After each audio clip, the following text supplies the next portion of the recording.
Hello friends, आज macro economics की एक थ्योरी कंजम्पशन फंक्शन लेकर आई हूँ। ये जेम्किंस का दिया हुआ थ्योरी है और मैक्रो इकोनॉमिक्स में बहुत इम्पॉर्टेंट है। तो इसे कंजम्पशन फंक्शन या साइकोलॉजिकल लॉ ऑफ कंजम्पशन कहा जाता है। कंजम्पशन फंक्शन का अर्थ हुआ उपभोग फलन, साइकोलॉजिकल लॉ ऑफ कंजम्पशन का मतलब हुआ कि उपभोग का मनोवैज्ञानिक नियम। तो ये कंजम्पशन फंक्शन है क्या? जब कोई भी चीज को हम फंक्शन बोलते हैं तो there is functional relationship between two things, two variables, whatever. तो यहाँ पर कंजम्पशन फंक्शन जो है वो दो चीज में रिलेशन बता रहा है। एक तो कंजम्पशन और दूसरा है डिस्पोजेबल इनकम। अब कंजम्पशन तो हम सब जानते हैं कि कंजम्पशन का मतलब उपभोग, लेकिन ये डिस्पोजेबल इनकम क्या है? डिस्पोजेबल इनकम वह इनकम है जो पैसा हम खर्च करने के लिए, डिस्पोज ऑफ करने के लिए तैयार होते हैं, खर्च करने के लिए तैयार होते हैं। तो कंजम्पशन और ये डिस्पोजेबल इनकम में क्या रिलेशन है, ये इस थ्योरी से हम जानते हैं। 1930 तक क्या था कि इकोनॉमिस्ट ये मानते थे कि कंजम्पशन जो है सो किसके साथ रिलेटेड है? इंटरेस्ट के साथ। Consumption is related with interest, मतलब कि इंटरेस्ट रेट कंजम्पशन को डिटरमाइन करता है। इसका मतलब अगर इंटरेस्ट रेट ऑफ इंटरेस्ट ज्यादा है तो लोग कंज्यूम कम करेंगे, जमा ज्यादा करेंगे, और अगर रेट ऑफ इंटरेस्ट कम है तो लोग कंज्यूम कम है तब ज्यादा कंज्यूम करेंगे, और रेट ऑफ इंटरेस्ट ज्यादा है तो कंज्यूम कम करेंगे और जमा ज्यादा करेंगे।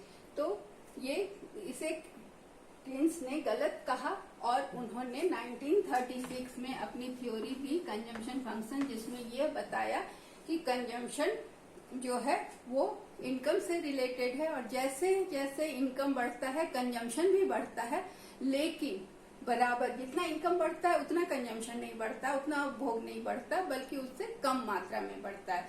सपोज अगर 100 रुपीज का इनकम बढ़ता है तो पूरा बढ़ा हुआ 100 रुपीज कंजम्पशन पे नहीं खर्च कर दिया जाता है, बल्कि उसमें से कुछ परसेंट सेविंग्स किया जाता है। ये मनुष्य की आदत है, ह्यूमन नेचर है कि वो पूरा इंक्रीज इनकम को कंजम्पशन पर नहीं खर्च करके कुछ इन्वेस्ट करता है, कुछ सेव करता है और कुछ कंजम्पशन पर खर्च करता है। अब ये नियम जो है ये कुछ प्रोपोजिशन पर आधारित है, प्रोपोजिशन पर बेस्ड है।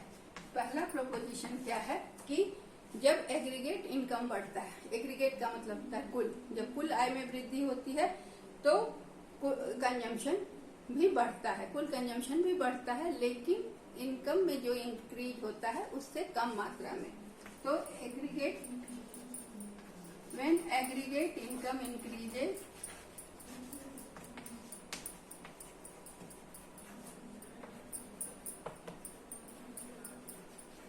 consumption also increases but in a smaller amount। पहला तो ये है increases in a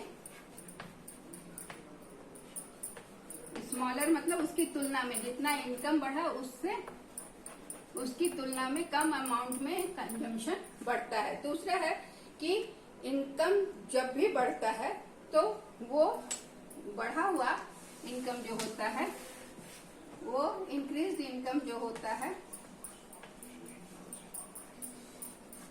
वो इंक्रीज इनकम दो हिस्सों में बढ़ जाता है। पहला होता है कंजम्पशन, दूसरा होता है सेविंग्स। ठीक है, दो हिस्सों में इंक्रीज इनकम बढ़ता है। तीसरा यह है कि जैसे इनकम इंक्रीज होता है तीसरा है कि इनकम इंक्रीज होता, इंक्रीज इन इनकम जो है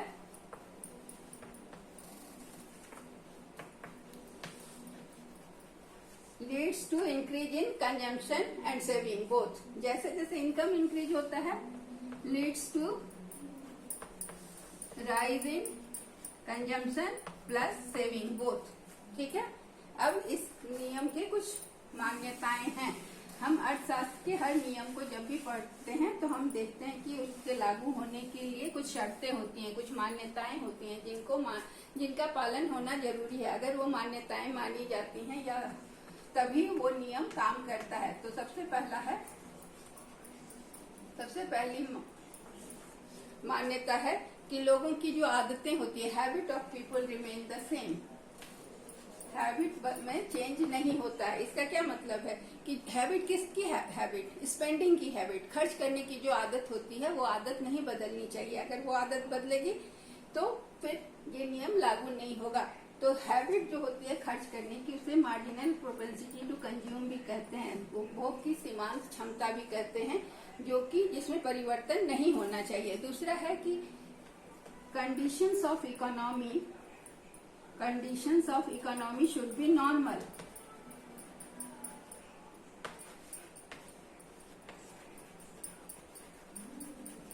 शुड बी कैसा होना चाहिए? नॉर्मल। इसका क्या मतलब है कि कोई एबनॉर्मल सी स्थिति नहीं होनी चाहिए। जैसे अभी के समय में हम क्या देख रहे हैं, कोविड-19 है, इकोनॉमी की कंडीशन नॉर्मल नहीं है। कभी लॉकडाउन हो रहा है, कभी लॉकडाउन खुल रहा है, कभी किसी चीजों की क्राइसिस हो रही है, कभी कुछ मिल रहा है, कभी कुछ नहीं मिल रहा है। ऐसे में लोग क्या करते हैं कि ज्यादा खर्च कंजम्पशन पे कर रहे हैं, वो सामान खरीद के जमा कर ले रहे हैं। तो ऐसी स्थिति में ये नियम लागू नहीं होगा। तीसरा है कैपिटलिस्ट इकोनॉमी है, लेसर फेयर इकोनॉमी, मतलब फ्री इकोनॉमी है, गवर्नमेंट का कोई रोक टोक नहीं है, गवर्नमेंट का कंट्रोल नहीं है, ये कैपिटलिस्ट इकोनॉमी है। अब इस नियम का हम एक्सप्लेनेशन देखते हैं, इस नियम की व्याख्या। इस नियम में क्या बताया है, किन्स के हिसाब से क्या है कि consumption is a function of income, consumption is a function of income. यहाँ पर सी है कंजम्पशन, एफ इज फंक्शन और वाई इज इनकम। तो यहाँ पर हम क्या देख रहे हैं कि C is the function of Y. तो सी क्या है? डिपेंडेंट फैक्टर है, सी इज डिपेंडेंट फैक्टर, जो कि किस पर निर्भर कर रहा है? वाई पर। वाई क्या है? वाई इंडिपेंडेंट है। अब इंडिपेंडेंट और डिपेंडेंट भी हम समझ लें। डिपेंडेंट जो फैक्टर होता है वो इंडिपेंडेंट फैक्टर पर निर्भर करता है और इसमें परिवर्तन होने से इसमें परिवर्तन होता है। अगर ये घटता है तो ये भी घटता है, ये बढ़ता है तो ये भी बढ़ता है। तो ये हो गया इस नियम का एक्सप्लेनेशन। अब इसके कुछ कॉन्सेप्ट्स हैं इस नियम में।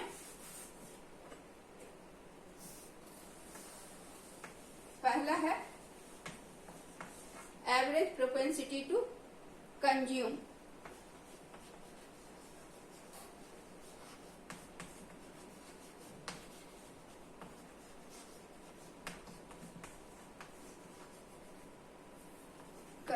दूसरा है मार्जिनल प्रोपेंसिटी टू कंज्यूम, इसे एपीसी भी कहते हैं, एपीसी। दूसरा है मार्जिनल प्रोपेंसिटी टू कंज्यूम।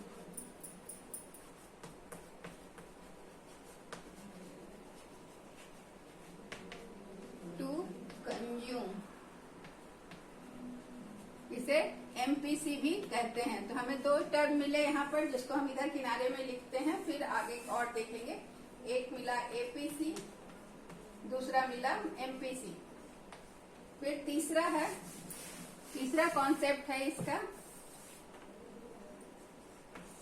तीसरा कॉन्सेप्ट है average propensity to save.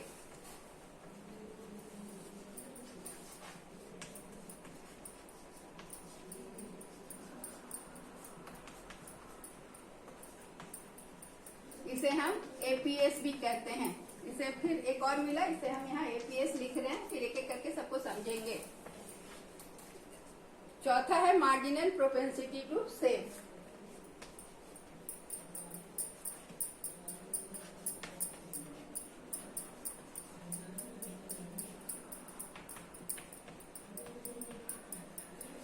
MPS.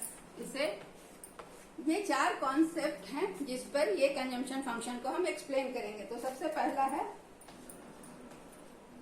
APC, short form में हम लिखेंगे यहाँ average propensity to consume, APC. ये क्या है? ये है ratio of consumption to income, total income और टोटल कंजम्पशन का रेशियो है। तो टोटल कंजम्पशन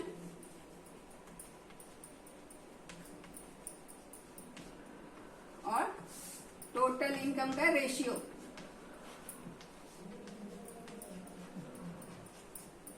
टोटल कंजम्पशन क्या है? C और टोटल इनकम क्या है? Y। तो एपीसी क्या हुआ? C/Y। ठीक है। अब हम चले मार्जिनल प्रोपेंसिटी टू कंज्यूम। यहाँ पर हम इसके बगल में लिख लेते हैं कि हमें क्या प्राप्त हुआ? C/Y। अब एवरेज प्रोपेंसिटी टू कंज्यूम। अब मार्जिनल प्रोपेंसिटी टू कंज्यूम ये क्या बताता है? ये बताता है कि ratio of change in consumption to change in income, ये दोनों का चेंज इन कंजम्पशन का ratio, change in consumption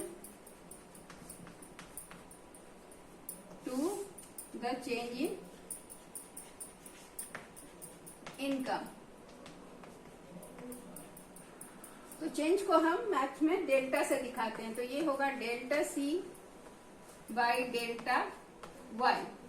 so it is marginal propensity to consume, we got delta C by delta Y। अब है APS, average propensity to save। ये पहला था, ये दूसरा है, ये तीसरा और ये चौथा। तो एवरेज प्रोपेंसिटी टू सेव क्या बताता है? Ratio of total saving to total income. Total saving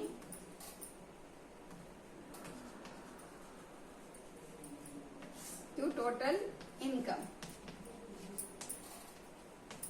Hindi में इसको कहते हैं बचत करने की औसत क्षमता। एपीसी को उपभोग करने की औसत क्षमता और एमपीसी को कहते हैं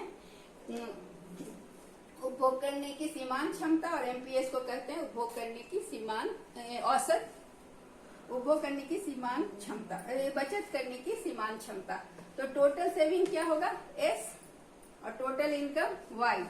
तो एपीएस क्या हो गया हमारा? S/Y। अभी चारों निकाल लेते हैं, फिर एपीएस और एपीसी और एमपीएस और एमपीसी का रिलेशन बताएंगे। ठीक है। तो पहले हम एमपीएस भी कैलकुलेट कर लेते हैं। एमपीएस क्या है? एमपीएस है मार्जिनल प्रोपेंसिटी टू सेव। तो ये क्या होगा कि चेंज इन सेविंग,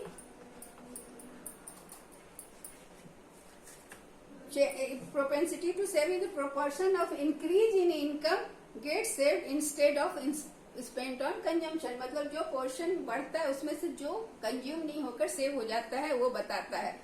तो ये क्या बताएगा? Change in saving, change in income. So ये क्या होगा?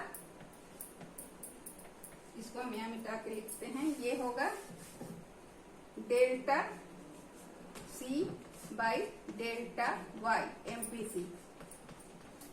MPS sorry, MPS is delta S, C नहीं, S सेविंग है यहाँ, delta S by delta Y। ठीक है। अब क्या है कि हम APS और APC दोनों का रिलेशन पहले देखें। तो ये कहता है कि APC प्लस APS, पहला ये है APS इज इक्वल टू 1। अब इसको हम सॉल्व करके देखते हैं। APC क्या है? C/Y और APS क्या है? Delta C/Y। APS है S/Y। ठीक है। अब इसका दोनों में Y कॉमन है, Y हो गया ऊपर C प्लस S। हम क्या जानते हैं कि इनकम जो होता है वो कंजम्पशन और सेविंग्स में बंट जाता है। तो कंजम्पशन ये है, सेविंग्स ये है, तो is equal to C plus S is equal to क्या होता है? यहाँ पर हम लिख लें C plus S is equal to Y। तो यहाँ पर क्या हुआ? ये Y by Y is equal to 1। तो ये सही हो गया। एपीएस और एपीसी और एपीएस को जोड़ेंगे तो हमें प्राप्त होगा 1, मतलब टोटल इनकम। ठीक है। उसके बाद हम दूसरा देखते हैं। MPC plus MPS is equal to 1। MPC क्या है हमारा? Delta C। एमपीसी क्या है, delta C by delta Y plus MPS क्या है, delta S by delta Y. तो इसको और हम सॉल्व करेंगे तो क्या आएगा, नीचे डेल्टा वाई और ऊपर होगा delta C plus delta S. तो delta C plus delta S is equal to क्या होगा, सी प्लस एस वाई होता है, तो delta C plus delta S क्या होगा, delta Y. So it will be delta Y by delta Y is equal to 1। ये भी proof हो गया कि MPC plus MPS is equal to 1। अब हम इनका डिटर्मिनेशन, अब एक चीज और हमें ध्यान रखना है कि saving is equal to investment. ये हम जानते हैं कि जो सेविंग होता है वो क्या हो जाता है, इन्वेस्टमेंट। तो कंजम्पशन एंड इन्वेस्टमेंट में क्या हुआ, सेविंग जो है वो इन्वेस्टमेंट में चला गया और बाकी जो खर्च हुआ वो कंजम्पशन। तो इस फिगर में हम कंजम्पशन फंक्शन को दिखाए हैं। तो इसमें क्या है कि कंजम्पशन जो है ना, कंजम्पशन लाइन ये है हमारा, कंजम्पशन फंक्शन का लाइन है सी, ये लाइन जो ऊपर की ओर जा रहा है ये सी ए प्लस बी वाई। इसमें ए जो है ये ए यहाँ पर है, ए ये ऑटोनॉमस कंजम्पशन है। बी क्या है, बी इस लाइन का स्लोप है, that is delta C by delta Y, slope of the consumption line. ठीक है, इस लाइन का स्लोप है। और वाई क्या है, Y is the disposable income. ये बी है स्लोप, ए है ऑटोनॉमस कंजम्पशन एंड वाई है डिस्पोजेबल इनकम। और इस फिगर में डिस्पोजेबल इनकम एक्स एक्सिस में और कंजम्पशन स्पेंडिंग वाई एक्सिस में दिखाया गया है। अब यहाँ पर हमें ये पॉइंट जो है वो जीरो ओरिजिन लाइन पे है। ये यहाँ से नहीं शुरू होकर ऑटोनॉमस कंजम्पशन यहाँ से शुरू होता है। इसका क्या मतलब है कि कंजम्पशन कभी भी जीरो नहीं होता है। आदमी अर्न करे या ना अर्न करे उसका कंजम्पशन हमेशा होता है। इसीलिए ये ऑटोनॉमस कंजम्पशन है। इसके लिए वो अगर नहीं भी कमाता है तो वो लोन लेगा या डिस सेविंग या अपना पुराना बचत से या किसी से मांग कर खाएगा, लेकिन कंजम्पशन होता है। इसीलिए कंजम्पशन का लाइन यहाँ से शुरू होता है। अब हम बी जो है स्लोप है और वाई डिस्पोजेबल, तो ये लाइन हमें क्या बता रहा है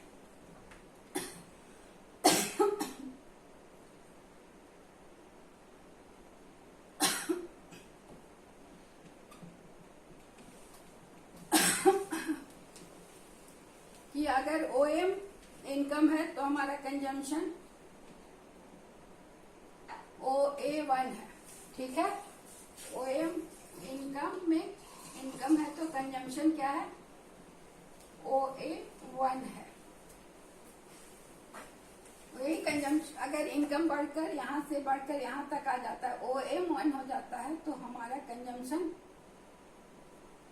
बढ़कर OA2 तक जाता है। तो हम क्या देख रहे हैं कि ये गैप ये देखिए और ये देखिए, तो जितना इनकम बढ़ा उतना कंजम्पशन नहीं बढ़ रहा है। फिर अगर और आगे इनकम बढ़ता है, M2 तक जाता है, तो हम देख रहे हैं कि कंजम्पशन और कम बढ़ रहा है। मतलब पैसा जो खर्च कर रहा है कंजम्पशन पर वो कम होता जा रहा है। ये इतना खर्च कर रहा है और इनकम इतना बढ़ रहा है। तो इससे ये साबित हुआ कि कंजम्पशन और डिस्पोजेबल इनकम में जो रिलेशन है वो है कि जब भी इनकम बढ़ता है कंजम्पशन बढ़ता है, लेकिन उससे कम मात्रा में बढ़ता है। तो ये हमें इनकम और कंजम्पशन का रिलेशन बताता है। ये अर्थशास्त्र का एक इम्पॉर्टेंट लॉ है। Thank you.